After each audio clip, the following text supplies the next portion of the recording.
A story you'll definitely want to hear to the end. Chapter 1. Farewell to the Past. I've always been a man who values directness, even when it borders on cruelty. Lies, cheating, that's for the weak, for those who fear the consequences.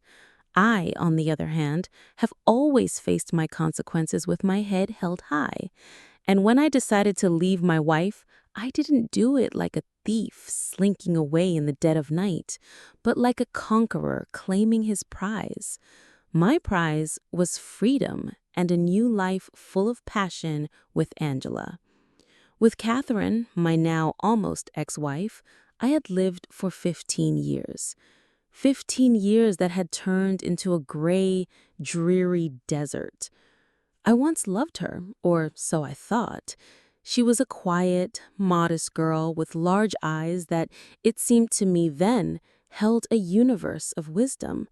In reality, they held only a universe of emptiness. She was a perfect homemaker, a wonderful mother to our son, but as a woman, she had died from me long ago. Her touch evoked nothing but irritation. Her voice, a dull desire to cover my ears. She had become a shadow, a piece of furniture that I dragged along through life out of a sense of duty. Angela was her complete opposite. Bright, daring. She burst into my life like a hurricane, sweeping away all prohibitions and conventions in her path. With her, I felt alive again, desired. Every day was a celebration, every night an eruption of a volcano. She was married, just like me. Her husband, a mid-level businessman constantly away on trips, seemed as gray and dull to her as my Catherine did to me. We were made for each other, two lost souls who found salvation in each other's arms. The decision to leave had been brewing for a long time, but it finally took shape one evening when, after returning home for another rendezvous with Angela, I found my wife knitting. She sat in her favorite armchair, wrapped in a blanket, rhythmically moving the needles. When I asked what she was doing, she replied without looking up, "A sweater for you. Winter is coming." And in that moment, I knew I couldn't take it anymore. I couldn't stand this submissiveness, this care that I hated. I wanted to scream, to break dishes, but instead I silently turned around and went to my room. The next day, I announced I was leaving. She took it surprisingly calmly. No tears, no hysterics. Only her large eyes grew larger, sadder. "I understand," she said quietly. "You love her." I had expected anything but this. Her calmness infuriated me. I started yelling, accusing her of all the deadly sins, of ruining my life, turning it into a swamp, of being to blame for my departure. She listened in silence, and only when I had exhausted myself did she ask, "What about the apartment?" The apartment was the only thing that still connected us. A large 4-bedroom place in a prestigious neighborhood. It was registered in both our names. And then a plan formed in my head. Cunning, cruel, but as it seemed to me then, brilliant in its simplicity. I decided to sell my share. And not just to anyone, but to Angela's husband. Let him, the cuckold, pay for my happiness. Let him see the walls every day where I had been happy with his wife. This would be my petty revenge for his blindness, for his naivete. I imagined him, suspecting nothing, living in the same apartment with my ex-wife, sharing a kitchen and bathroom with her. And I would visit her in my former apartment and watch this theater of the absurd with a smirk. I laid out my plan to Angela. She was ecstatic. "You're a genius," she laughed, kissing me. "This'll be the best joke of our lives." We decided she would propose to her husband that he buy a share in the apartment, supposedly as an investment. As we expected, he agreed without a second thought. The deal was finalized in record time. I got my money, and with it, an intoxicating sense of freedom and the anticipation of revenge. I was leaving for Angela, for our new life, with a light heart.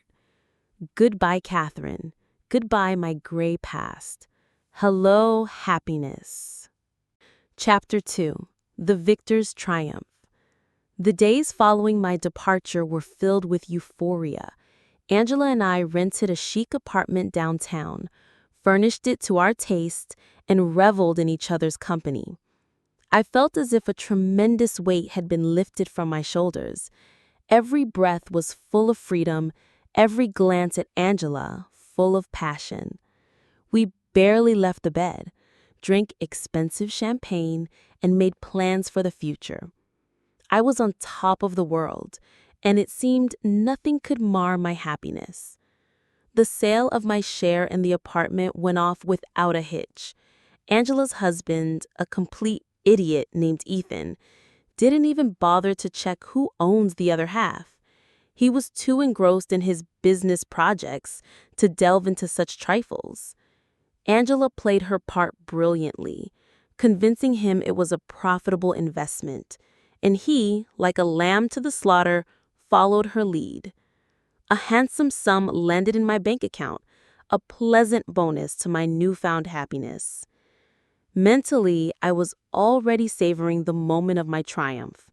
I imagined that, in a couple of weeks, once Catherine had grown accustomed to her loneliness and resigned herself to the inevitable, I would pay her a visit. I would arrive with a bottle of expensive wine, a smug smile on my face, and watch her reaction. I would tell her about my new happy life, about how much I loved Angela, how good we were together. And then, as if by chance, I would ask how she was getting on with her new neighbor. I would look into her sad eyes and delight in her humiliation. It would be the pinnacle of my revenge, the cherry on top of my happiness. Angela supported me in everything. She laughed with me, imagining her husband's face when he found out with whom he would have to share his living space. "He'll kill her," she chortled, "or go mad with jealousy." We were both certain that Catherine, that quiet, downtrodden woman, wouldn't be able to stand up to Ethan's pressure. She would break, fall into a depression, and then I, as the magnanimous victor, could offer my help. For a price, of course. For instance, her waiving child support for our son. I reveled in my cruelty. I felt I had every right to it. 15 years with a woman I didn't love gave me an indulgence for any act, no matter how low. I was sure Catherine deserved it. It was her own fault that I had fallen out of love with her, that I had found someone else. She didn't fight for me, didn't try to keep me. She simply accepted her fate in silence, and that infuriated me most of all. Time passed and my impatience grew. I waited for a call from Catherine, for her tears, her pleas for help. But she remained silent. It was strange. Had she not yet met her new neighbor? Or was Ethan, that pushover, not so formidable after all? I decided to delay my visit no longer. It was time to deliver the final, crushing blow. I bought the most expensive bottle of wine, put on my best suit, and drove to the familiar address. The whole way I replayed the script for our meeting in my head. I would be sarcastic, hurl barbs, and enjoy every moment of her confusion. I would prove to her that she was a nobody, and I was the king of life, who always gets what he wants. I pulled up to the building where I had lived for 15 years, my heart pounding in anticipation. The show was about to begin, and I would be the main spectator. Chapter 3. A Gut Punch. I went up to my floor, anticipating my triumph. The door didn't open immediately. I was starting to lose my patience when the lock finally clicked. On the threshold stood Catherine. But it wasn't the Catherine I knew. Instead of her usual housecoat, she wore an elegant silk dress. Her hair was styled fashionably, and her face had light, skillful makeup. She looked happy. And that was the first thing that threw me off. "Oh, it's you," she said calmly, without a trace of surprise or hostility. "Come in." I entered the apartment and was dumbfounded. The apartment wasn't just clean, it was transformed. In place of the old, shabby furniture was new, designer furniture. The walls were painted in bright, cheerful colors. Laughter came from the living room. A man's laughter. "Do you have guests?" I asked, trying to hide my astonishment. "Yes," Catherine nodded. "We're celebrating something. Go on into the kitchen. I'll be right there." I walked into the kitchen and almost dropped the bottle. At a table laden with delicacies sat two people. I recognized one immediately. It was Ethan, Angela's husband. He looked relaxed and pleased. Next to him sat our son, who seemed absolutely thrilled with what was happening. But that wasn't the worst part. The worst part was that on the wall where our wedding portrait used to hang, there was now a huge photograph. It depicted Catherine and Angela. They were embracing, laughing, and looked like best friends. At that moment, Catherine entered the kitchen. She poured herself a glass of champagne and, looking at me with her large but no longer sad but mocking eyes, said, "Well, surprised? Didn't expect such a twist?" I was silent, unable to utter a word. My brilliant plan was crumbling before my eyes, turning into a farce, a cruel joke played on me. "I see you brought wine," Catherine continued. "Very nice of you. But as you can see, we have plenty of our own." She took a bottle of expensive French champagne from the table and filled Ethan's and our son's glasses. "Let's have a drink," she proposed, turning to me. "To a new life. To my new life." Ethan, who had been silently observing the scene, raised his glass. "Yes, let's drink," he said, looking at me with open mockery. "Thank you, my friend. You have no idea what a gift you have given me." He took a sip of champagne and burst out laughing. Our son joined in his laughter. They were laughing in my face, and I stood in the middle of my former kitchen, in my former apartment, feeling like the biggest idiot on the planet. I don't remember how I left the apartment. I only remember the deafening laughter behind me, and Catherine's gaze, cold, victorious, annihilating. I went downstairs, got in my car, and sat for a long time, staring blankly ahead. My mind was an absolute void.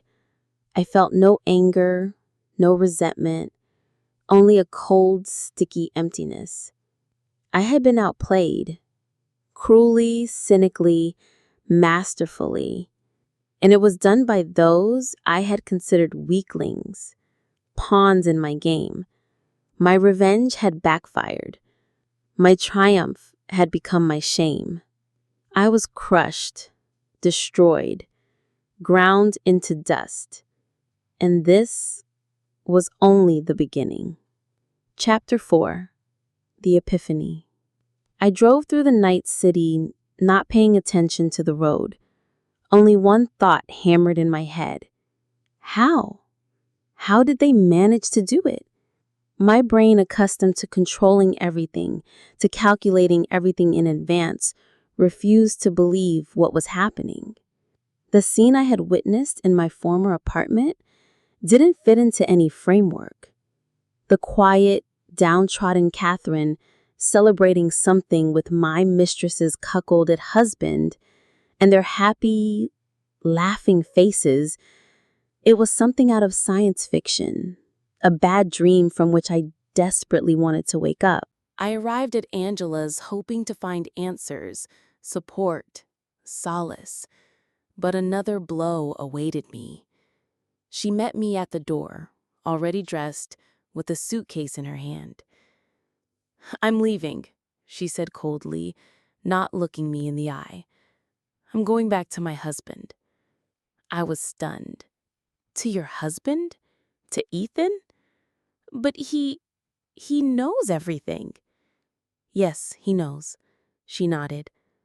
"And he forgave me, because he, unlike you, knows how to forgive." She told me everything. It turned out that Catherine, upon learning of my affair, didn't throw tantrums or make scenes. She acted smarter. She found Angela, not to scratch her eyes out or sling mud, but to talk.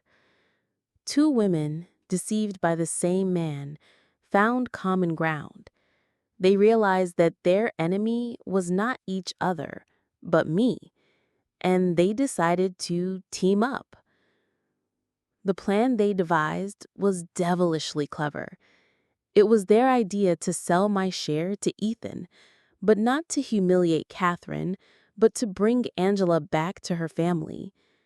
Catherine, as an amateur psychologist, understood perfectly well that Ethan, upon learning of the infidelity, would be furious, but then, after cooling down, would begin to suffer, miss his wife, and would be ready to do anything to get her back. And she was not mistaken. Angela, in turn, played the role of a repentant sinner. She cried, swore eternal love, said that I had deceived her, seduced her, taken advantage of her trust. And Ethan believed her. He forgave her.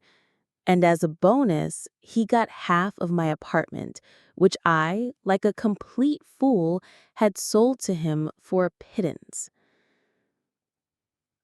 "But why all this?" I asked, feeling the ground slipping from under my feet. "Why this circus?" "It's not a circus," Angela replied. "It's justice. You wanted to play puppeteer, pull the strings, decide other people's fates. But in the end, you yourself became a puppet in someone else's hands." She looked at me with contempt. "You thought you were the smartest, the most cunning, but in reality, you're just a pathetic, self-absorbed egoist. Goodbye." She turned and left, leaving me alone in the empty apartment where just yesterday I had felt like the master of the universe. I was left alone, without a wife, without a mistress, without money. The money I received from the sale of my share I had already managed to spend on our new life with Angela. I sat on the floor amidst strange, soulless furniture, and for the first time in many years, I cried. But these were not tears of remorse. They were tears of anger, helplessness, and humiliation. I had been outplayed, trampled, mixed with dirt, and I didn't know how to go on. I had lost everything, and there was no one to blame but myself. My righteous anger, which I had so long harbored for my wife, now turned on myself. And this anger was more terrible than any other. It burned me from the inside, leaving nothing but ashes.